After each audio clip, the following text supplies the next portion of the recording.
pembebasan modul 1.4 budaya positif yang akan dilakukan oleh calon guru penggerak angkatan 10 Ibu Siti Umami. Untuk menyingkat waktu, di sini kami aturkan kepada Bapak Ahmad Syafiuddin selaku Kepala SDN Bantal 1 untuk menyampaikan pengantar sebagai pembuka dalam kegiatan kali ini. Waktu dan tempat kami persilakan. Assalamualaikum warahmatullahi wabarakatuh. Bapak Ibu yang saya hormati, teman-teman guru SDN Bantal 1, wabil khusus adalah Ibu Siti Umami yang saat ini mengikuti program guru penggerak sebagai calon guru penggerak angkatan 10 bersama Ibu Suparniati. Bapak Ibu yang saya hormati, program guru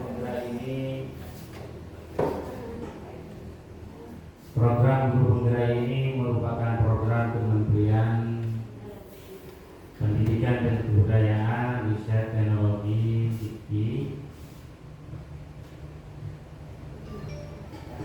dalam rangka meningkatkan kualitas pendidikan di Indonesia. Saya selaku kepala sekolah mengucapkan terima kasih dan ikut bangga karena ada dua guru kita yang sudah berhasil lolos guru penggerak dan sekarang sedang mengikuti tahapan-tahapannya, yaitu Ibu Umami dan Ibu Suparniati, dan juga 3 teman guru sebelumnya yang sudah diangkat sebagai kepala sekolah. Mudah-mudahan dengan adanya program guru penggerak ini, kualitas layanan pendidikan atau pembelajaran di sekolah kita semakin baik, sehingga mendapat kepercayaan dari para masyarakat untuk menitipkan di beberapa sesuai. Oleh karena itu, Bapak Ibu sekalian, saya selaku kepala sekolah memohon dengan hormat kepada Bapak Ibu sekalian untuk memberikan dukungan maksimal apa yang dibutuhkan oleh Ibu Mami dan Ibu Suparniati dalam proses guru penggerak ini, sehingga mereka bisa lulus dengan predikat sangat memuaskan. Ini perlu kita dukung. Seperti pertemuan kali ini, kita kompak, ya, minimal diminta harus ada 10 guru. Oleh karena itu ini butuh dukungan kita semua. Mari kita korbankan sedikit waktu untuk mendukung secara nyata kesuksesan dan kelancaran tahapan yang sedang diikuti oleh teman kita, Bu Umami dan Bu Ati. Karena sebenarnya mereka itu adalah berjuang untuk sekolah kita, bukan hanya sebatas mereka sendiri. Yang ketiga, di samping itu kita akan memperoleh ilmu yang telah mereka dapat selama proses atau tahapan guru penggerak ini. Nah, ini juga bisa menjadi bekal, bisa menginspirasi kita semua supaya Bapak Ibu juga nanti mudah-mudahan bisa juga ikut dan lolos jadi guru penggerak. Mungkin itu yang dapat saya sampaikan. Kembali saya ucapkan terima kasih. Wassalamualaikum warahmatullahi wabarakatuh. Terima kasih kami sampaikan kepada Bapak Ahmad Syafiuddin. Untuk selanjutnya, penyampaian pembebasan modul 1.4 budaya positif yang akan dilaksanakan oleh Ibu Siti Umami. Waktu dan tempat kami aturkan.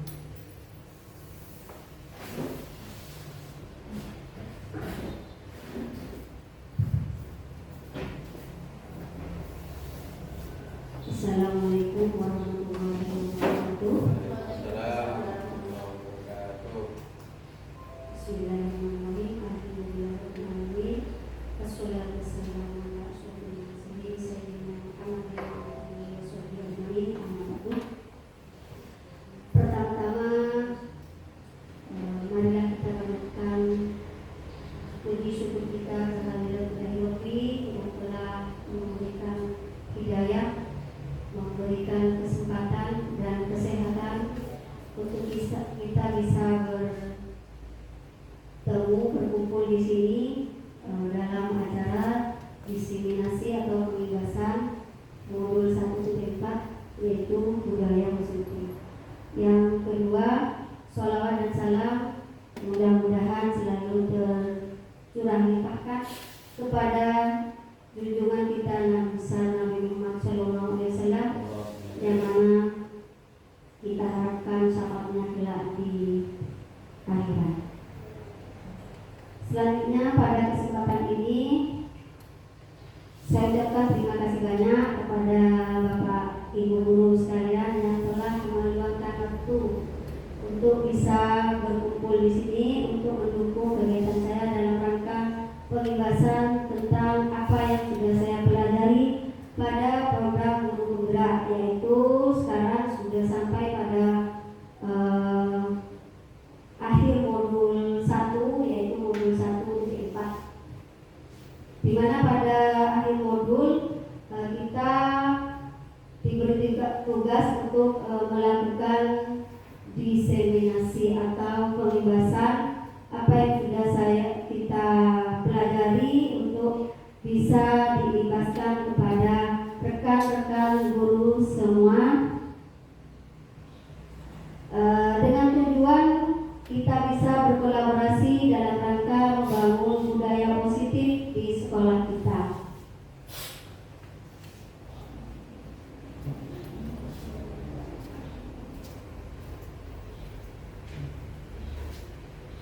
Yang kedua, saya mohon maaf mungkin dari beberapa segi banyak kekurangan dan hal-hal yang mungkin kurang berkenan di hati para Bapak Ibu guru sekalian. Saya mulai ini pembebasan modul 1.4 budaya positif. Pada modul 1.4 ini cukup banyak yang kita pelajari, bahkan sangat banyak ketika dibandingkan dengan modul-modul sebelumnya, yang mana pada modul-modul sebelumnya, pada modul 1.1, 1.2, 1.3 itu pada eksplorasi konsep hanya kita disuguhi materi beberapa halaman, kurang lebih sampai 16 halaman beserta tugas mandirinya. Pada modul 1.4 ini ada konsep-konsep yang sangat banyak dan beranak pinak. Pada konsep yang pertama itu masih ada beberapa halaman sampai berbelas-belas juga. Tetapi intinya di sini pada eksplorasi konsep budaya positif di sini intinya ada satu, disiplin positif dan nilai-nilai kebajikan universal, ada keyakinan kelas, restitusi 5 posisi kontrol, teori motivasi hukuman dan penghargaan, restitusi, kebutuhan dasar manusia dan dunia berkualitas, serta restitusi segitiga restitusi. Ada 6 poin yang dipelajari pada budaya positif. Kita mulai pada disiplin positif dan nilai-nilai kebajikan universal. Kita mulai dari kata disiplin. Sehari-hari kita sering mengatakan kata disiplin. Mungkin dalam pikiran kita disiplin adalah mematuhi aturan, seperti itu ya. Kita kaji lebih dalam lagi makna disiplin. Disiplin di sini berasal dari bahasa Latin yaitu disciplina, yang artinya belajar. Makna asal dari kata ini berkonotasi dengan disiplin diri dari murid-murid Sokrates dan Plato. Disiplin diri membuat orang menggali potensinya menuju sebuah tujuan apa yang dia hargai. Namun dalam budaya kita, makna kata disiplin telah berubah menjadi sesuatu yang dilakukan seseorang pada orang lain untuk mendapatkan kepatuhan. Kecenderungan umum adalah menghubungkan kata disiplin dengan ketidaknyamanan, bukan dengan apa yang kita hargai atau pencapaian suatu tujuan mulia.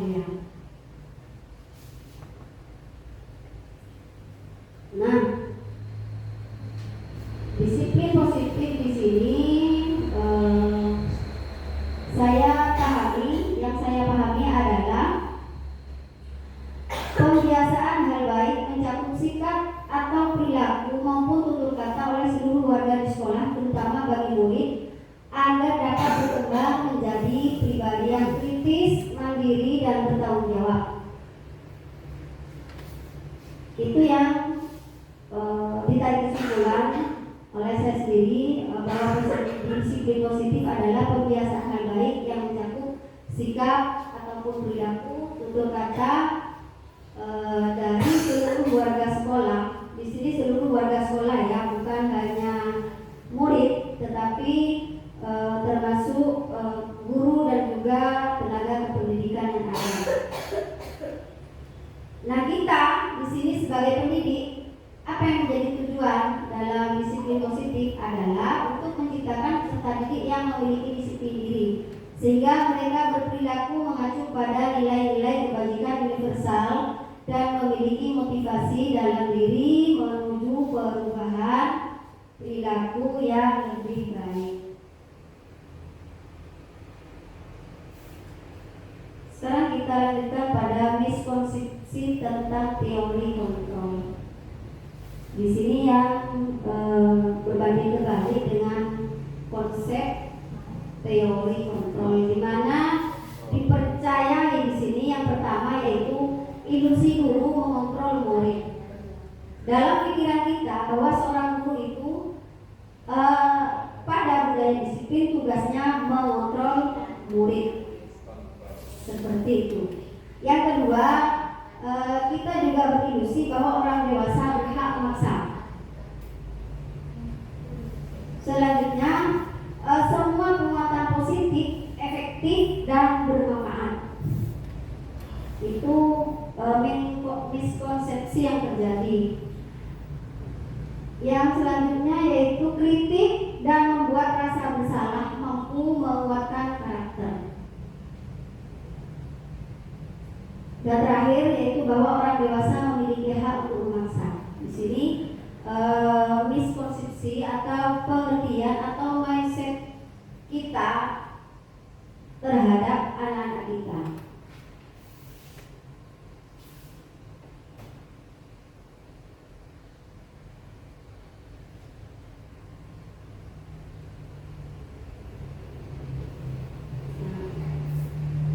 Miskonsepsi tersebut seharusnya harus diubah berdasarkan ini paradigma menjadi paradigma stimulus respon ke posisi kontrol.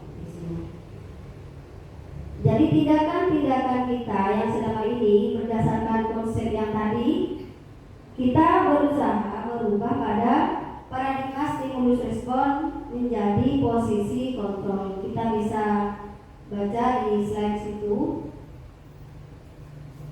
Pada stimulus respon ada realitas kebutuhan kita sama.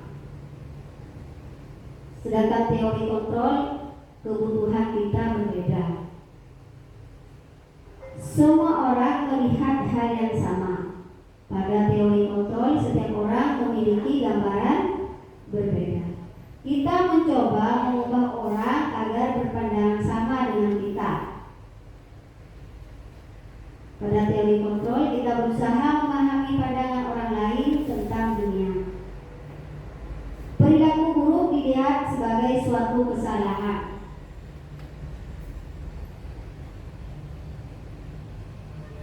Pada teori kontrol, semua perilaku memiliki tujuan. Baik perilaku yang tidak kita inginkan ataupun perilaku yang kita inginkan, semua memiliki tujuan. Pada stimulus respon ada orang lain bisa mengontrol saya. Nah, sedangkan di teori kontrol hanya Anda yang bisa mengontrol diri Anda. Saya bisa mengontrol orang lain. Di teori kontrol Anda tidak bisa mengontrol orang lain. Stimulus respon pemaksaan ada pada saat rujukan gagal.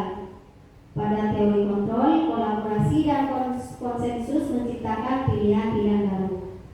Yang terakhir yaitu model berpikir menang kalah pada stimulus respon. Sedangkan di teori kontrol, model berpikir menang-menang.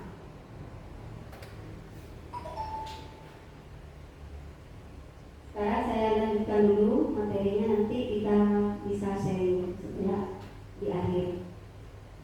Selanjutnya ada nilai-nilai kebajikan. Di sini contoh nilai kebajikan institusi atau organisasi.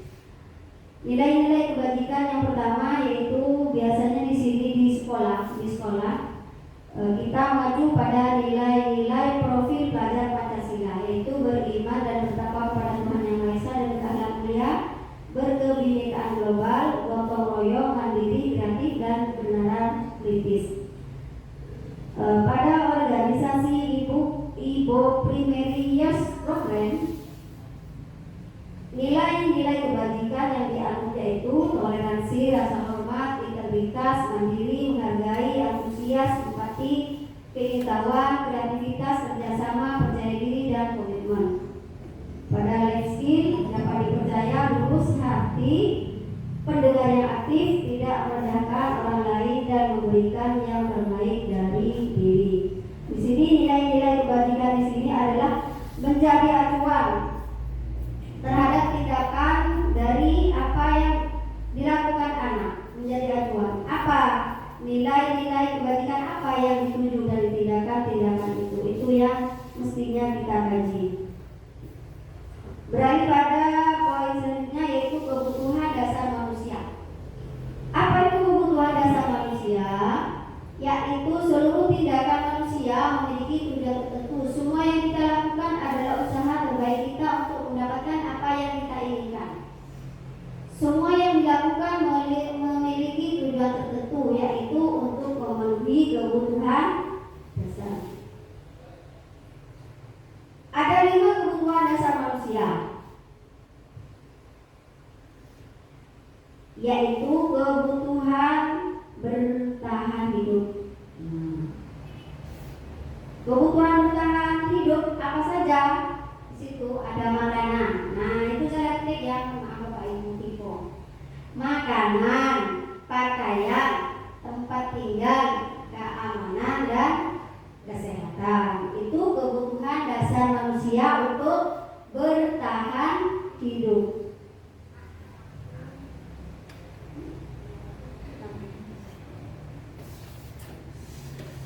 Yang kedua yaitu kasih sayang dan rasa diterima.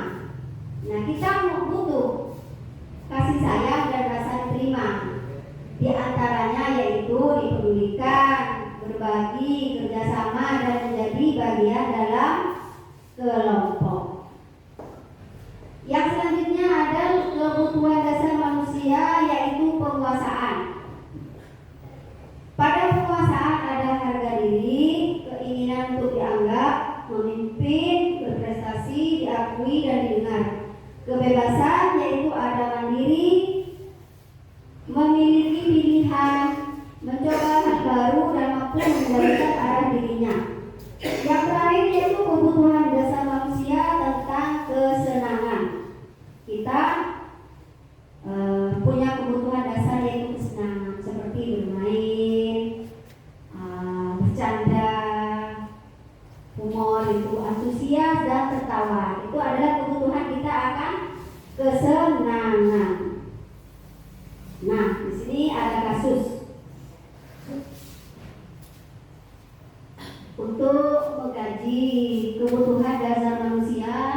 Di situ ada kasus Ibu Ambar, guru wali kelas 2A di SD Pelita Hati, sedang bingung menghadapi ulah salah satu murid di kelasnya Doni. Beberapa anak di kelas 2A telah datang padanya dan mengeluhkan Doni yang sering meminta bekal makan siang mereka dengan paksa.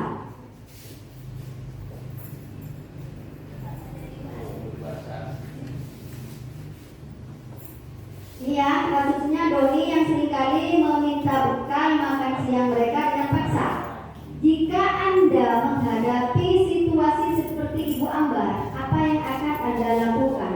Menurut Anda, kira-kira apa alasan Doni melakukan hal itu? Bapak Ibu, mohon kita pelajari kasus ini. Kira-kira dari kasus Doni kelas 2A yang seringkali meminta bekal makan siang mereka dengan paksa. Dia selalu meminta makanan temannya dengan paksa. Kira-kira apa alasan Doni?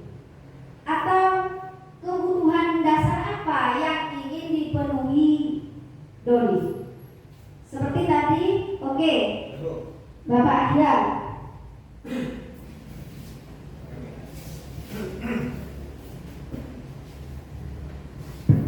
Terima kasih. Menurut hemat saya, pendapat saya, Doni mungkin terlalu lapar mungkin. Kedua, mungkin memang tidak ada uang saku. Mungkin yang lain. Terima kasih. Terima kasih Pak Ahyar. Oke. Ya, baik. Terima kasih. Kalau menurut saya, Doni ini kan yang namanya anak-anak itu kan pasti memiliki rasa pingin kan seperti itu, memiliki rasa pingin meskipun dia sudah ada uang saku, terus mungkin juga seperti yang Pak Ahyar sampaikan, mungkin uang sakunya habis, sehingga Doni ini merasa lapar, terus juga dan mungkin merasa pingin dengan apa yang dimiliki temannya. Entah itu kan contohnya seperti yang sudah kita ketahui di kantin. Terus kantin kita itu kan setiap hari itu kan sama kan, seperti itu. Mungkin ada yang jual, kalau nasi ya mungkin sudah jual nasi, terus sosis, terus dan semacamnya. Mungkin Doni ini merasa pingin merasakan makanan yang sudah dimiliki temannya itu, mungkin seperti itu. Entah itu mau mencicipi atau bagaimana, sehingga ingin ada berburu. Terima kasih. Terima kasih. Oke, mungkin ada yang lain. Apa kira-kira menurut tadi kebutuhan dasar manusia yang 5 itu? Ada yang untuk bertahan hidup, kesenangan, kebebasan. Di situ kasusnya Doni, kira-kira kebutuhan apa yang diinginkan Doni? Seperti itu. Menurut bapaknya tadi dia lapar. Lapar, kita identifikasi bersama. Lapar berarti Doni butuh untuk bertahan hidup. Karena kalau terus-terusan lapar bisa tidak hidup. Bismillahirrahmanirrahim. Baik, terima kasih atas waktunya. Mungkin saya akan menyampaikan beberapa sebagian kecil terkait kebutuhan Doni. Di sana dijelaskan Doni yang seringkali meminta bekal makan siang mereka dengan paksa. Jadi seolah-olah Doni ini membutuhkan kasih sayang. Artinya jika dikaji lebih dalam lagi, Doni ini membutuhkan cinta. Ya. Jadi dengan cinta membutuhkan kasih sayang, sehingga Doni itu bisa menikmati apa yang dibutuhkan. Mungkin begitu. Ya, cukup. Terima kasih Pak Sultan. Analisa Pak Sultan di sini yang dibutuhkan Doni adalah kasih sayang, ya. Kasih sayang. Ada yang lain mungkin? Saya kira semua kebutuhan dasar yang di sini tergantung kita yang menilai. Bisa kita identifikasi Doni kebutuhan dasarnya dalam hal ini adalah seperti yang disampaikan Pak Ahyar, yaitu kebutuhan untuk bertahan hidup, bisa saja. Karena seperti tadi mungkin dia lapar, uang sakunya habis. Jawaban Pak Rajun mungkin dia bosan dengan makanan di kantin yang itu saja. Sehingga kebutuhan dasar yang dibutuhkan Doni adalah kebebasan. Dia ingin mencicipi rasa yang beda dari apa yang ada di kantin dan dimakan sehari-hari di rumah. Jawaban Pak Sofwan juga benar. Dengan maksa minta, kebutuhan Doni itu butuh kasih sayang. Dengan meminta seperti itu, otomatis Doni, temannya Doni akan melaporkan kepada gurunya. Nah, ketika dilaporkan, Doni akan dipanggil seperti itu. Artinya Doni butuh perhatian dan juga kasih sayang. Nah, pada kita jawab penguasaan juga benar. Doni ingin menguasai temannya, seperti itu. Ketika dia minta-minta, dia merasa berkuasa. Kesenangan juga bisa. Dalam kasusnya Doni yang meminta paksa bekal temannya, bisa diidentifikasi Doni juga butuh kesenangan. Dia cuma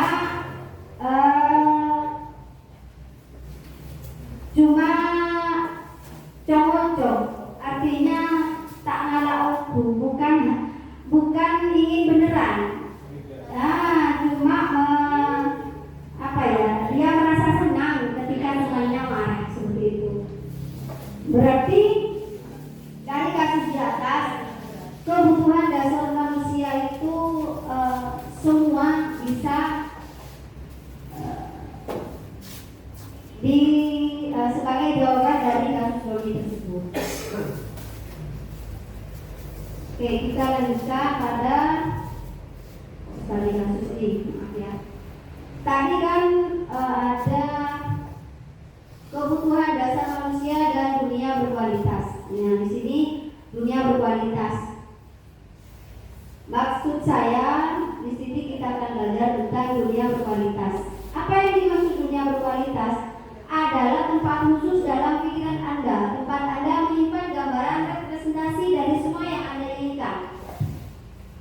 Tempat dunia berkualitas itu bisa berisi orang-orang, hal-hal apa saja, pengalaman hidup yang membuat Anda merasa bahagia dan termenuhi kebutuhan dasar Anda. Dr. William Glasser menyebutnya seperti semacam album foto sehingga isinya tidak akan terlalu banyak. Hanya akan terdiri dari beberapa hal saja yang sangat signifikan dan benar-benar terbaik dalam hidup Anda yang membuat hidup Anda menjadi lebih bermakna. Kebutuhan dasar bersifat lebih umum dan universal, sedangkan dunia berkualitas lebih unik dan personal. Di sini kita akan membahas dunia berkualitas. Tadi pada konten itu disebutkan bisa berupa pengalaman yang disebut dunia berkualitas. Bisa juga berupa tempat, misalnya sekolah. Bagaimana sekolah bisa disebutkan tempat atau dunia berkualitas? Ketika anak-anak kita senang untuk bersekolah, ketika anak-anak merindukan untuk bersekolah ketika libur beberapa hari, ketika anak-anak kita senang berlama-lama di sekolah, itu yang namanya sekolah termasuk dunia berkualitas. Atau ketika anak-anak hore ketika libur, bisa dipertanyakan sekolah kita ini termasuk dunia berkualitas menurut dia atau bukan. Nah, disinilah peran kita untuk membudayakan budaya positif sehingga sekolah kita termasuk pada dunia berkualitas mereka.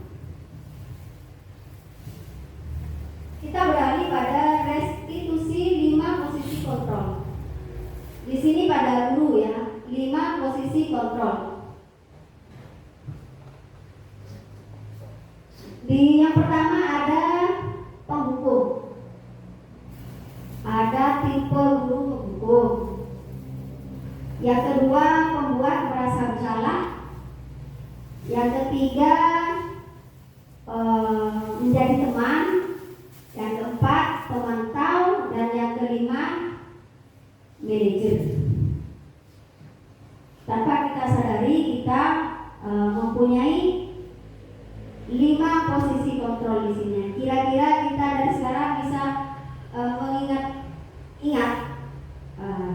tindakan kita terhadap murid di sini kemarin-kemarinnya sebagai apa? Sebagai pembuka atau pembuat rasa bersalah, apa sebagai teman, atau jadi pemantau, atau bahkan jadi manajer. Oke, saya lanjutkan di sini. Nah, kalau jadi penghukum, di sini seorang penghukum bisa menggunakan hukuman fisik maupun verbal. Orang-orang yang menjalankan posisi penghukum senantiasa mengatakan bahwa sekolah memerlukan sistem atau alat yang dapat lebih menekan murid-murid lebih dalam lagi. Guru-guru yang menerapkan posisi penghukum akan berkata, ini yang sering dikatakan guru yang sebagai penghukum, patuhi aturan saya, atau awas, kamu selalu saja salah, selalu, pasti selalu yang terakhir selesai. Ini kata-kata ketika kita sering mengucapkan seperti itu, berarti posisi kontrol kita berada pada sebagai penghukum. Yang kedua, membuat orang merasa bersalah. Pada posisi ini biasanya guru akan bersuara lebih lembut. Pembuat orang merasa bersalah akan menggunakan keheningan yang membuat orang lain merasa tidak nyaman, bersalah, atau rendah diri. Kata-kata yang keluar dengan lembut akan seperti ini. Ibu sangat kecewa sekali dengan kamu. Berapa kali Bapak harus memberitahu kamu ya? Gimana coba kalau orang tua kamu tahu kamu berbuat begini? Nah, di posisi ini murid memiliki penilaian diri yang buruk tentang diri mereka. Mereka merasa tidak berharga dan telah mengecewakan orang-orang yang menyayanginya. Itu tipe membuat orang merasa berharga. Tipe selanjutnya yaitu teman. Guru pada posisi ini tidak akan menyakiti murid, namun akan tetap berupaya mengontrol murid melalui persuasi. Posisi teman pada guru bisa negatif ataupun positif. Positif di sini berupa hubungan baik yang terjadi antara guru dan murid. Guru di posisi teman menggunakan hubungan baik dan humor untuk mempengaruhi seseorang. Mereka akan berkata, ini yang biasanya dikatakan oleh guru yang posisi kontrolnya sebagai teman. Ayo bantulah demi Bapak ya. Ayo ingat tidak bantuan Bapak selama ini. Ya sudah, kali ini tidak apa-apa. Nanti Ibu bantu bereskan. Ini biasanya yang sering diucapkan oleh guru yang posisi kontrolnya sebagai teman. Hal negatif dari posisi teman adalah bila suatu saat guru tersebut tidak membantu, maka murid akan kecewa dan berkata, saya pikir Bapak atau Ibu teman saya. Murid merasa dikecewakan dan tidak mau lagi berusaha. Hal lain yang mungkin timbul adalah murid hanya akan bertindak untuk guru tertentu dan tidak untuk guru lainnya. Murid akan tergantung pada guru tersebut. Nah, selanjutnya posisi monitor atau pemantau. Memonitor berarti mengawasi. Pada saat kita mengawasi, kita bertanggung jawab atas perilaku orang-orang yang kita awasi. Posisi pemantau berdasarkan pada peraturan dan konsekuensi. Dengan menggunakan sanksi atau konsekuensi, kita dapat memisahkan hubungan pribadi kita dengan murid. Sebagai seseorang yang menjalankan posisi pemantau, pertanyaan yang diajukan seorang pemantau yaitu, berikutnya apa? Apa yang telah kamu lakukan? Sanksi atau konsekuensinya apa?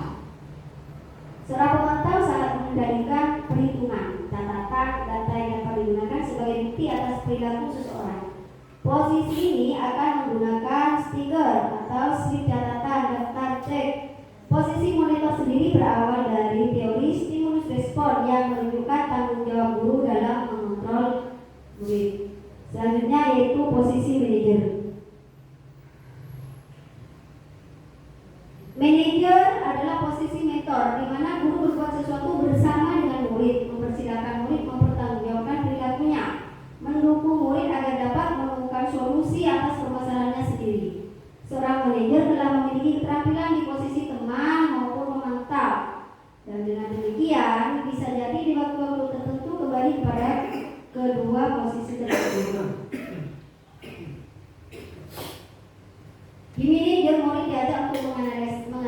kebutuhan dirinya maupun kebutuhan orang lain. Di sini penekanan bukan pada kemampuan membuat konsekuensi, namun dapat berkolaborasi dengan murid bagaimana memperbaiki kesalahan yang ada. Seorang manajer akan berkata seperti ini.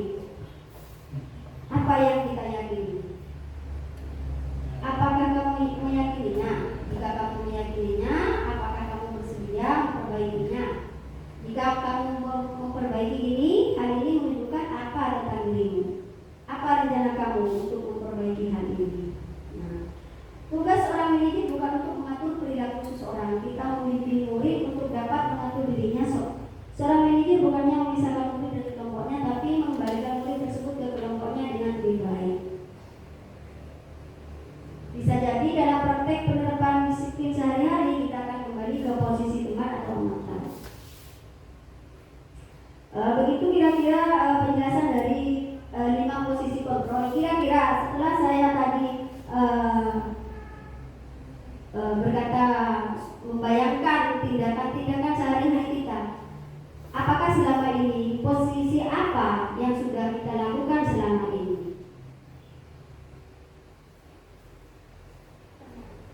Ya, bisa Bu Rizky, apa posisinya Bu Rizky? Mungkin kalau saya ya dari ada teman, manajer, pemantau yang seharusnya yang baik ya Pak ya, baik semua. Kalau di saya sendiri lebih memposisikan sebagai teman. Oke, selama ini Bu Rizky sudah berada pada posisi kontrol teman. Ya. Mungkin yang lain di sini bermacam-macam. Kalau Pak Yan mungkin posisi kontrolnya berada pada. Terima kasih. Mungkin kalau saya agak beda dengan Ibu, mungkin saya ada di posisi penghukum itu. Maksud saya karena menjaga wibawa saya sebagai guru. Karena apa? Kalau anak-anak tidak dihukum, anak-anak sepertinya kelihatan memang tetap nakalnya. Contoh, coba anak-anak tidak main bola di halaman pinggir jalan, tetap main. Nah, begitu diberi hukuman, baru jelas. Terima kasih. Terima kasih Pak Yan. Nah ini Pak Yan tipe posisi kontrolnya ada pada hukum. Kalau Pak Sofwan? Bismillahirrahmanirrahim. Untuk saya pribadi posisi mungkin bisa dikatakan sebagai mentor, di mana sebagai seorang guru itu harus bisa mendidik, memberi contoh yang lebih baik kepada anak didik kita yang telah disebutkan di depan itu, berbuat sesuatu bersama dengan murid. Artinya dari contoh di pesantren-pesantren itu, kiai itu melaksanakan terlebih dahulu, baru ketika sudah melaksanakan maka memerintah setelahnya terhadap santri-santrinya untuk melakukan. Jadi di sana ketika bisa dikatakan secara bahasa Madura, alatib, mendampingi, bukan hanya memerintah semata-mata menyuruh selesaikan dan selesaikan. Jadi mendampingi dan menemani peserta didik. Mungkin hanya itu. Terima kasih Pak Sofwan.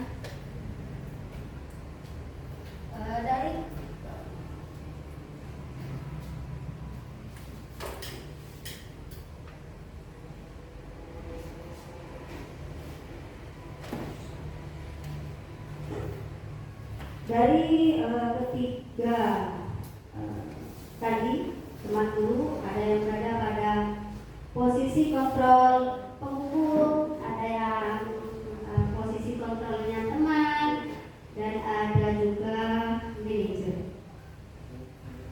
Di sini disampaikan ketika menjadi seorang penghukum, di sini akan berdampak pada murid. Artinya benar ketika guru berkata tidak boleh, itu harus, ini tidak.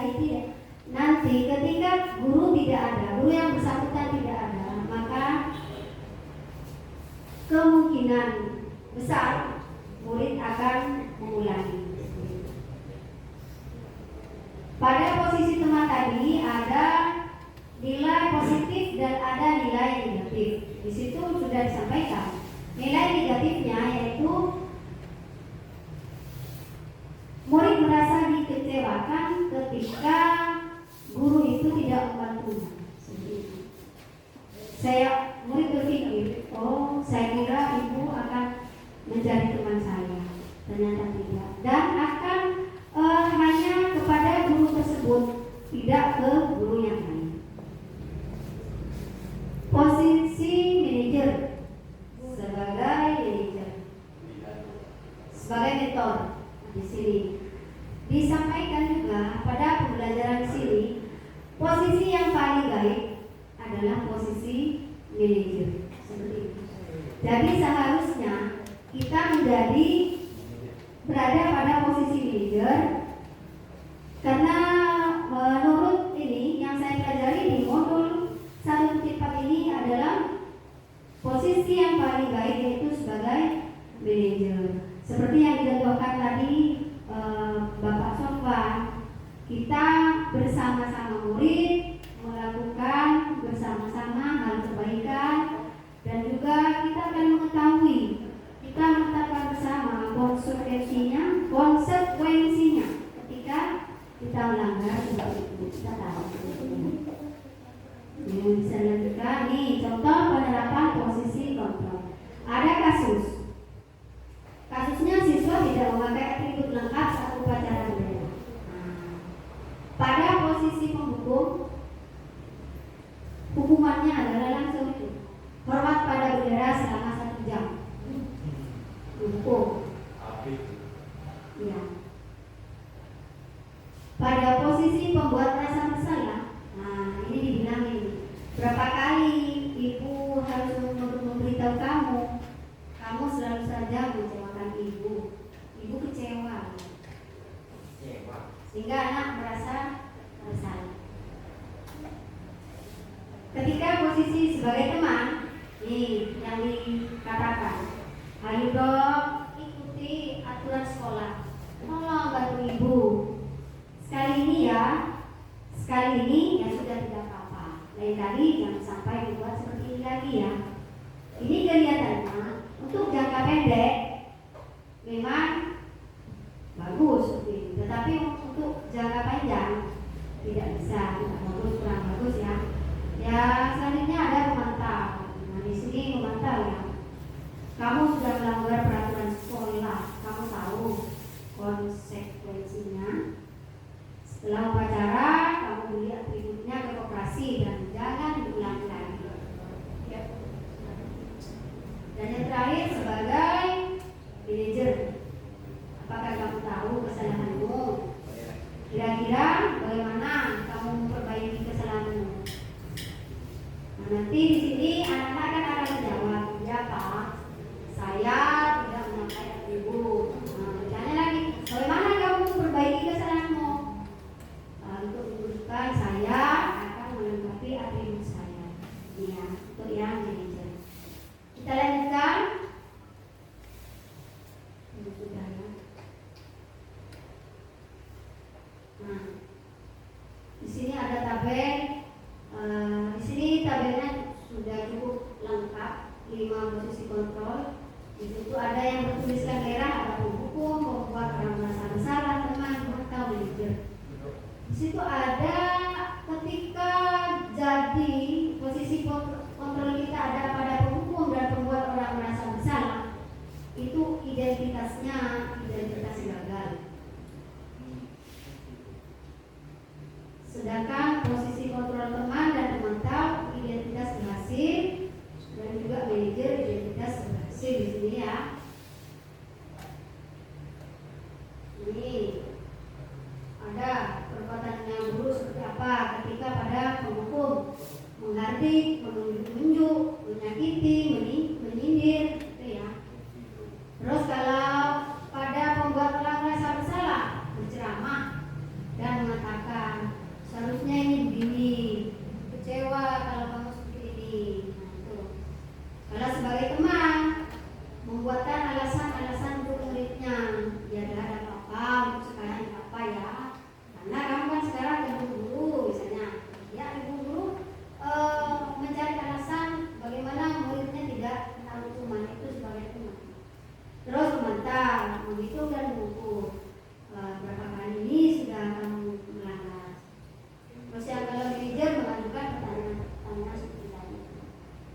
ini ya, bisa kita baca nanti bersama-sama atau bisa slide-nya nanti saya bagikan. Selanjutnya kita beralih pada teori motivasi, hukuman, dan penghargaan serta restitusi. Ada 3 motivasi dalam diri kita yang dituliskan di sini, yaitu 1, ketika kita bertindak, 1, untuk menghindari ketidaknyamanan atau hukuman, itu motivasi kita. Yang kedua, untuk mendapatkan imbalan dari orang lain atau institusi. Yang ketiga, untuk menghargai diri sendiri. Nah, untuk yang pertama dan yang kedua, untuk menghindari ketidaknyamanan. Loh, kalau saya enggak melakukan ini, saya nggak enak dengan kepala sekolah misalnya. Ini kan motivasi kita kan ingin terhindar, ingin nyaman, kita menghindari ketidaknyamanan. Atau kalau saya tidak mengerjakan ini nanti ada hukuman apa gitu. Yang kedua, mendapatkan imbalan. Nah, saya datang saja, ini kan nanti ada konsumsi dan transport. Jadi kan kita berpindah. Ini namanya motivasi eksternal, motivasi yang datangnya dari luar. Sedangkan yang ketiga, ini berdasarkan kesadaran diri. Ya, saya harus datang karena saya ini kesempatan buat saya. Saya di sini bisa belajar.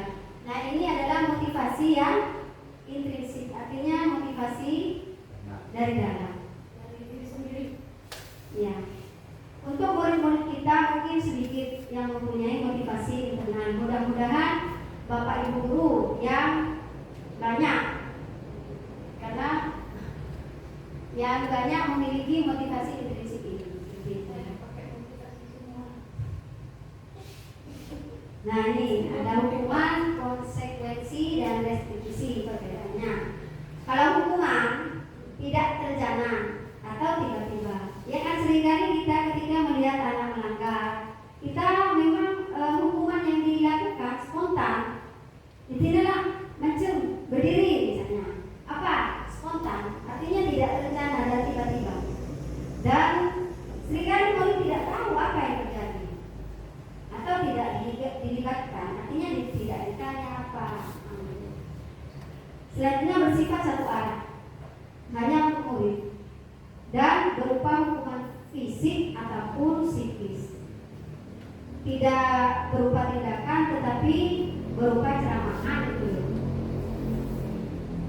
Ada konsekuensi. Nah, konsekuensi ini terencana atau disepakati sesuai peraturan. Misalnya, kita sudah buat peraturan kalau tidak mengerjakan PR, anak-anak ibu suruh mengerjakan di luar. Nah, ketika tidak mengerjakan PR, keesokan harinya benar disuruh anak-anak yang mengerjakan PR silakan kerjakan di luar. Itu namanya konsekuensi, bukan menghukum. Terus murid tetap dibuat tidak nyaman. Nah, meskipun itu bukan hukuman, murid juga merasa tidak nyaman. Sikap guru selalu memonitor murid. Guru di sini selalu mengurusi murid. Sedangkan restitusi adalah proses menciptakan kondisi bagi murid untuk memperbaiki kesalahan. Nah, di sini kalau restitusi kita mendatangkan murid dan berusaha menanyakan apa sebenarnya duduk masalahnya dan mencari solusi bersama. Yang kedua, proses kolaboratif yang mengajarkan murid untuk mencari solusi sendiri. Nah, di sini perbedaan antara hukuman, konsekuensi, dan restitusi. Nah, sini ada lagi ya. Mencatat 1000 kali di dalam buku kalimatnya, saya tidak akan terlambat lagi. Ini kasusnya karena terlambat di sekolah. Menurut Bapak Ibu, ini termasuk hukuman atau konsekuensi? Konsekuensi. Oke, menurut saya konsekuensi ya. Ada lagi yang menjawab hukuman atau konsekuensi? Ya. Yang kedua, lari mengelilingi lapangan basket 2 kali karena terlambat hadir ke sekolah. Nah, oke. Murid diminta untuk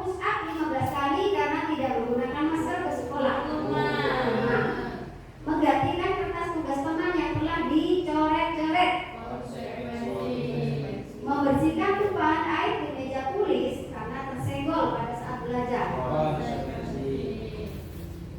Murid disuruh untuk tidak mengenakan sepatu seharian di sekolah karena tidak mengenakan sepatu hitam. Hukuman. Lari mengelilingi lapangan basket 2 kali karena terlambat 10 menit untuk pelajaran di luar. Hukuman. Oke, kita lihat bersama-sama. Nah, di sini ya.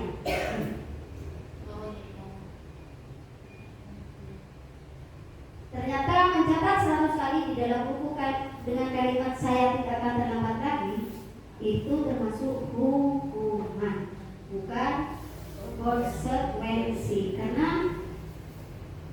perintah itu datangnya secara tiba-tiba dan tidak dibicarakan sebelumnya bersama dengan murid. Terus lari mengelilingi lapangan basket 2 kali karena terlambat hadir di sekolah, hukuman. Murid diminta push up 15 kali. Nah, ini hukuman ya. Mengganti kertas tugas teman yang telah dicoret, ini konsekuensi. Akibatnya ketika mencoret-coret buku temannya maka harus mengganti. Membersihkan tumpahan air di meja karena tersenggol, ini juga termasuk konsekuensi. Murid disuruh untuk tidak mengenakan sepatu seharian di sekolah, masuk hukuman. Dan yang terakhir, kenapa ini konsekuensi? Karena di sini sudah dibicarakan sebelumnya bersama dengan guru PK.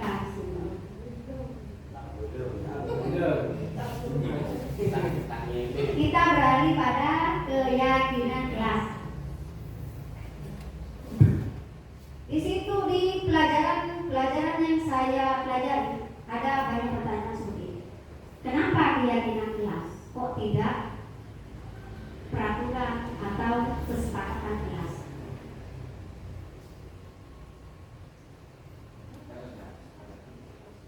Di sini saya jawab sendiri ya. Saya sudah tuliskan di sini. Kenapa keyakinan kelas? Karena keyakinan kelas adalah kesepakatan kelas.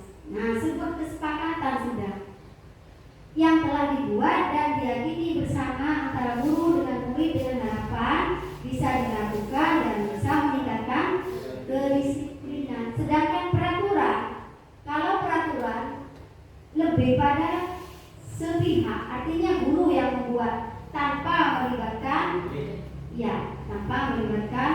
murid. Itu namanya peraturan. Maka di sini adalah keyakinan kelas. Kita buat bersama, yakini bersama, lakukan bersama. Keyakinan kelas di sini berupa pernyataan universal. Artinya kalimat-kalimat yang digunakan bersifat umum. Dibuat dalam kalimat positif dan tidak abstrak dan bersifat abstrak. Keyakinan kelas setidaknya tidak terlalu banyak sehingga mudah diingat dan dipahami. Semua warga kelas hendaknya ikut berpartisipasi dalam pembuatan keyakinan kelas melalui kegiatan mengutarakan pendapat. Nah, di sini ketika kita membuat keyakinan kelas, kita bisa mengajak siswa kita untuk mengutarakan pendapatnya, bisa dengan cara menuliskan di kertas atau di papan tulis atau mengutarakannya secara verbal. Nah, di sini ini yang sudah saya lakukan kemarin. Dia di kelas 1 karena kesulitan di sini kelas 1 masih ada yang kurang lancar menulis dan baca. Tetapi kalau ngomong pinter, jadi caranya seperti itu. Sekarang kita akan membuat keyakinan kelas anak-anak. Ayo, kira-kira apa saja yang akan kita lakukan di kelas ini? Maka dengan mengajukan tangan mereka bisa mengutarakannya melalui pendapatnya. Kalau yang bisa menulis, dia menuliskan di papan tulis. Ini proses. Setelah kita berhasil mengakomodir pendapat siswa, nah kita membuatnya atau mendesain keyakinan kelas agar menarik, mudah dilihat sehingga dilakukan. Dengan cara ditempel bersama-sama. Jadilah keyakinan kelas. Nah, tentang keyakinan kelas, tadi kita ingat lagi di sini keyakinan kelas kalimatnya berupa pernyataan universal dan berbentuk kalimat positif. Sini kita kaji bersama-sama. Selalu kembalikan buku ke tempatnya.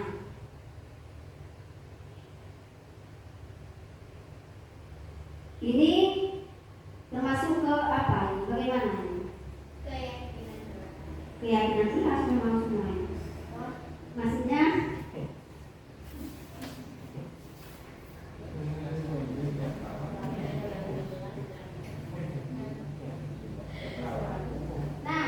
maksud saya kalimat universal yang kita inginkan seperti itu, Ibu. Kan kalau situ terlibat jauh selalu kembalikan buku ke tempatnya. Berarti anak-anak diharapkan untuk apa? Tanggung ya. Iya, siapa yang ngambil dan harus mengembalikan. Dilarang mengganggu orang lain. Berarti keyakinan yang akan kita lakukan adalah menghormati ilmu. Hadir di sekolah 15 menit sebelum pembelajaran dimulai. Disiplin. Dilarang melakukan kekerasan. Saling menyayangi. Dilarang menggunakan narkoba. Jaga kesehatan. Bergantian atau menunggu giliran. Gunakan masker. Jangan berlari di kelas. Kita lihat. Saya ingin buru-buru dengan masker. Ya. Selalu kembalikan buku ke tempatnya. Tanggung jawab. Dilarang mengganggu orang lain. Informasi. Hadir ke sekolah 15 menit sebelum pembelajaran. Menghormati orang lain dan berkomitmen. Dilarang melakukan kekerasan. Sini keselamatan dan menghormati orang lain. Dilarang menggunakan narkoba. Kesehatan. Ya jelas sekali di sini. Yang terakhir ini mungkin ada segitiga restitusi. Segitiga restitusi adalah suatu proses dialog yang dijalankan guru atau orang tua agar dapat menghasilkan murid yang mandiri dan bertanggung jawab. Segitiga restitusi membantu murid memiliki tujuan, disiplin positif, dan memperbaiki dirinya setelah berbuat salah. Restitusi bukan untuk menebus kesalahan, namun untuk belajar dari kesalahan. Maaf, tulisannya banyak yang tipu. Ini ya, segitiga restitusi. Di sini langkah-langkahnya ada 3, yaitu yang pertama, yang warna hijau itu menstabilkan identitas. Kita melakukan dialog dengan murid yang melanggar, misalnya yang pertama yang kita lakukan menstabilkan identitas, yaitu mengubah identitas anak dari orang yang gagal karena melakukan kesalahan menjadi orang yang sukses. Contoh kata yang bisa digunakan ini, salah itu sifatnya manusia. Semua orang pasti berbuat salah. Nah, kan dia dengan sendirinya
sudah mau bersama. Nah, kira-kira perbuatan yang telah diperbuat kami itu sesuai apa tidak dengan keyakinan kelas kita gitu. Tidak. Terus keyakinan kelas kita apa yang sudah dilanggar, misalnya disiplin. Nah, untuk berikutnya, untuk selanjutnya, apa yang akan kamu lakukan? Maka akan berbuat seperti yang keyakinan kelas yang sudah kita kerjakan. Di sini saya, tapi sinyalnya ulang ini ya. Saya sudah melakukan atau mempraktekkan segitiga restitusi bersama murid saya. Tapi ini kok iya orang. Di sini yang pertama saya ceritakan saja ya. Ketika saya mempunyai murid yang sering terlambat, saya lakukan segitiga restitusi. Akhirnya dia menyampaikan alasannya, keterlambatannya, karena dia katanya kalau malam kelamaan main game. Setelah saya lakukan segitiga restitusi itu, maka dia berhasil menemukan solusinya. Bagaimana agar tidak terlambat? Maka anak itu akan tidak berlama-lama main game dan segera tidur sehingga tidak terlambat lagi datang ke sekolah. Itu tidak ditemukan. Ini refleksi ya. Yang terakhir,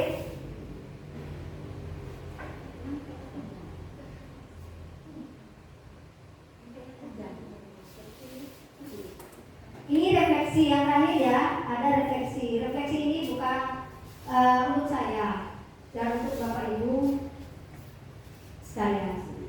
Kan baru apa yang mengubah paradigma saya atau yang saya dapatkan dalam kegiatan ini. Terus perasaan apa yang muncul selama mengikuti kegiatan ini. Peran Among seperti apa yang telah saya lakukan selama mengikuti pembelajaran guru ini. Saya akan menjadi seperti Among apakah setelah mengikuti pembelajaran kata guru ini. Ini refleksi ya. Sebelum saya tutup, mungkin di antara Bapak Ibu sekalian ada yang akan disampaikan baik berupa pertanyaan ataupun pernyataan. Saya persilahkan. Kalau sudah tidak ada, saya akan mengakhiri acara diseminasi ini dengan harapan mudah-mudahan apa yang saya sampaikan akan bermanfaat untuk kita semua. Terakhir, billahi taufiq wal hidayah. Wassalamualaikum